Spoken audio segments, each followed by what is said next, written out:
a story, an odyssey, if you will, a journey about a character we created last week. No, he's And so, yeah, we hope you enjoy our last piece. This is The Legend of Captain Martin Taylor.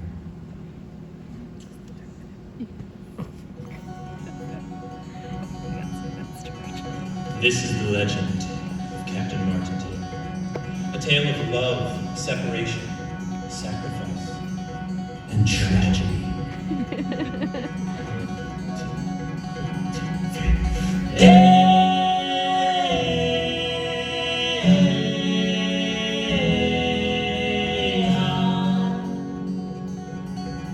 Once there was a captain who had sailed the seven seas, a sailor whose charisma gave him everything he pleased. He'd sailed the world until his death, exploring piece by piece. He scouted all the territories from Texas to the arid Middle East.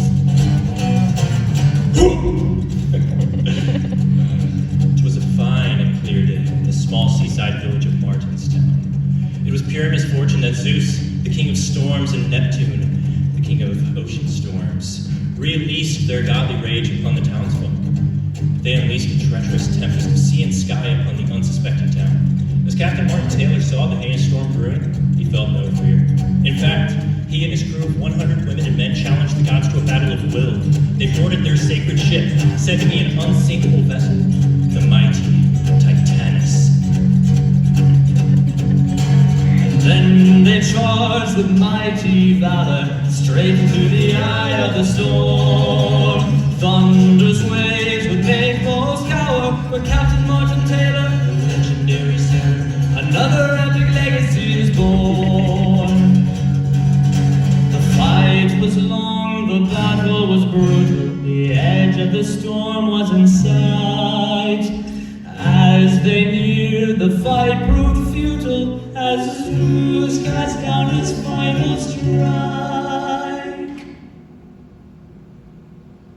And so sunk the unsinkable Titanus, obliterated by the anger of the gods. And Martin, unconscious from the blast, was inches from death. His body descended into the darkness of the smoky waters. Then there, among the deep black of the sea, a flash of gold shattered the void.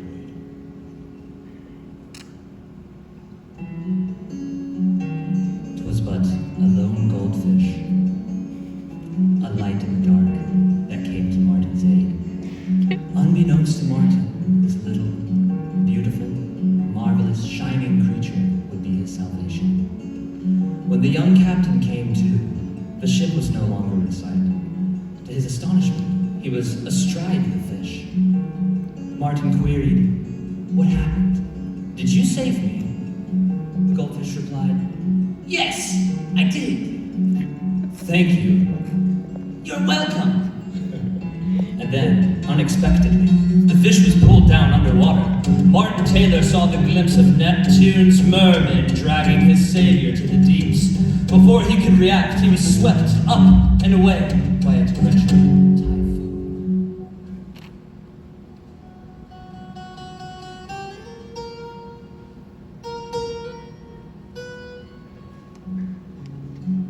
Martin found himself washed up on a rocky shore of Panaji, India.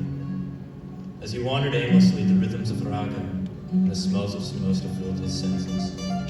What shall he do now? It's simple, really. He must save his savior, the selfless goldfish who risked his own life to save him. The favor could not go unreturned.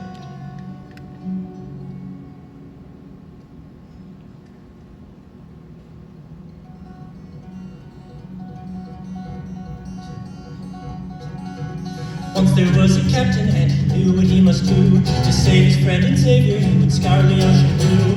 He would not lose in vain all the members of his crew. He'd finally cruise to Neptune's head by searching from Australia to Peru.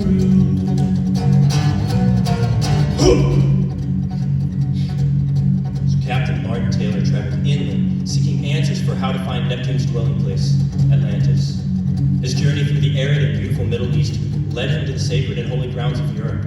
Before he knew it, he had arrived at the elegant city of Madrid, Spain. He entered into a bar, and as a hush settled over the patrons, the bartender asked, Buenos dias, caballero.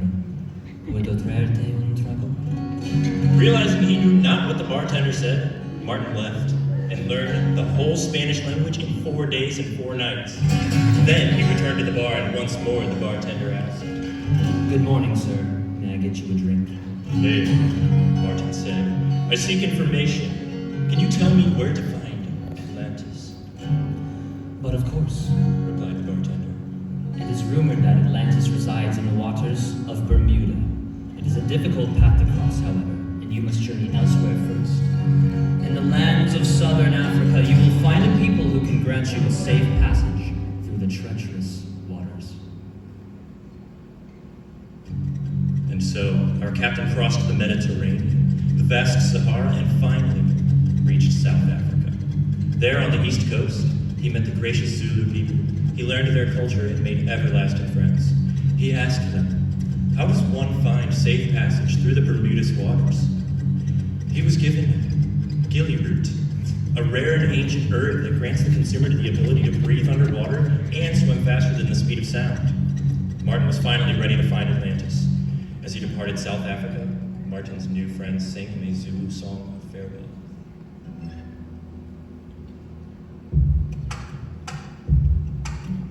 Hey, short shadow fly. Hey, short shadow fly.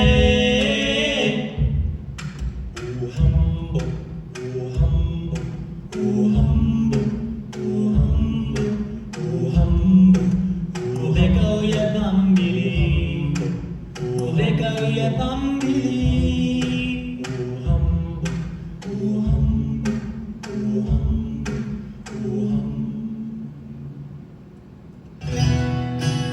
Fire in his eyes and warmth in his heart, Martin swam.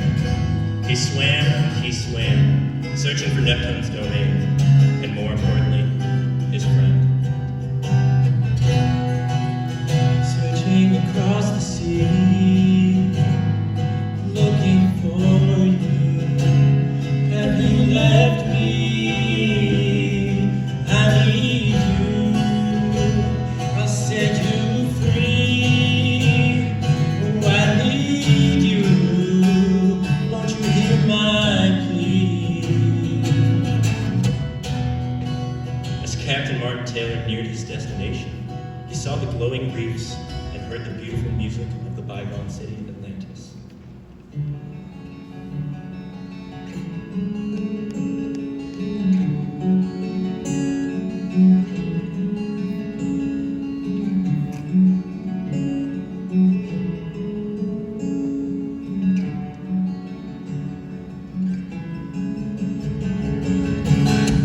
After making his way through the city, Martin burst into the divine court of royalty to find that the goldfish's trial had already begun.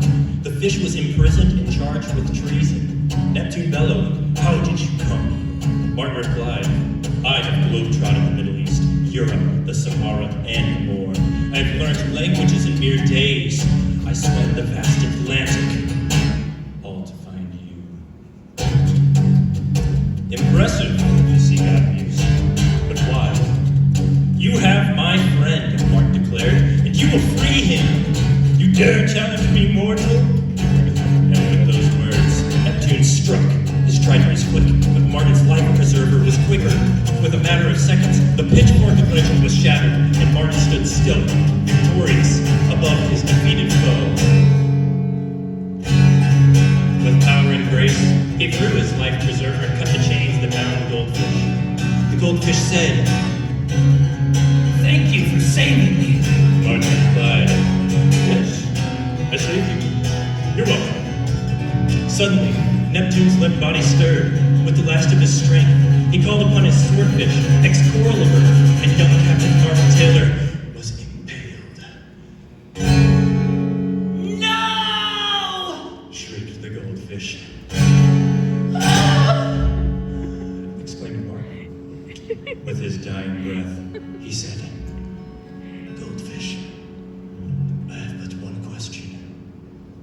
What is your name? Through sobs, the The fish replied, Willie! Be free, Willie. and with those final words, Captain Martin Taylor was no more.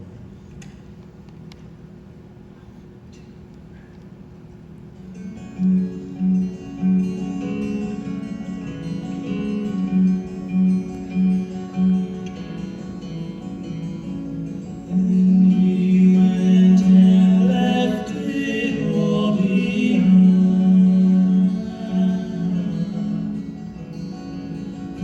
He went and left it all behind.